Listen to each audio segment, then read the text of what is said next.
कंकड़ों से बचने के लिए हम जूते पहनते हैं, भिन्न प्रकार के जूते पहनते हैं। अच्छे जूते पहनने से कांटों के मार्ग पर चलना सरल हो जाता है, किंतु जब यह कंकड़ हमारे जूते में होते हैं तो सरल मार्ग पर चलना भी कठिन हो जाता है। ठीक इसी प्रकार यह कंकड़, यह कांटे हमारे मन में होते हैं।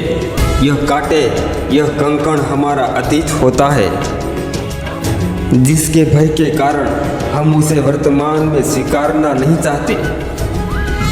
कदाचित इसीलिए हमारे अतीत को भूत कहा गया है। भूत की भांति हमारा अतीत हमारा पीछा नहीं छोड़ता। इसलिए अपने अतीत के भयावह घटना से भागे नहीं, इसे स्वीकारें।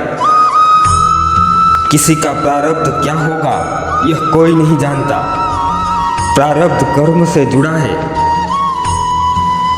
कोई जैसा कर्म करता है वैसा उसे फल प्राप्त होता है। उस फल के आधार पर प्रारब्ध निश्चित होता है, जिसे हम भाग्य कहते हैं। हमारा भाग्य क्या होगा, अच्छा या बुरा, उसका उत्तरदायी हम स्वयं हैं। आप जानते होंगे, महाभारत के युद्ध में कर्ण और अर्जुन का जब महायुद्ध हुआ, उस समय निशस्त्र कर्ण पर अर्जुन ने श्री कृष्ण के आदेश पर कर्ण पर बाण चलाए। कर्ण रथ पर भी नहीं था, उसके हाथों में शस्त्र भी नहीं था। उस समय कर्ण का वध किया गया।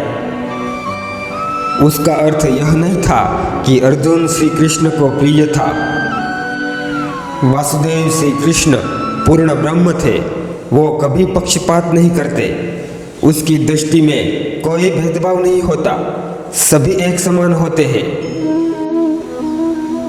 आप सोच रहे होंगे कि कर्ण पर बाण संधान करने को श्री कृष्ण ने तो कहा था। यही तो कर्ण का प्रारब्ध था। जीवन में यह बात सदा स्मरण रखना, जैसा जो कर्म करता है उसके आधार पर प्रारब्ध निश्चित होता है। यही इस संसार का सबसे बड़ा सत्य है। जो उसे स्वीकार कर ले वो धन्य है।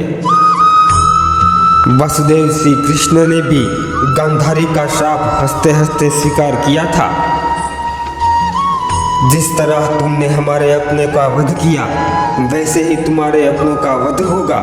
और यह श्राप श्री कृष्ण ने आशीर्वाद समझकर स्वीकार किया था।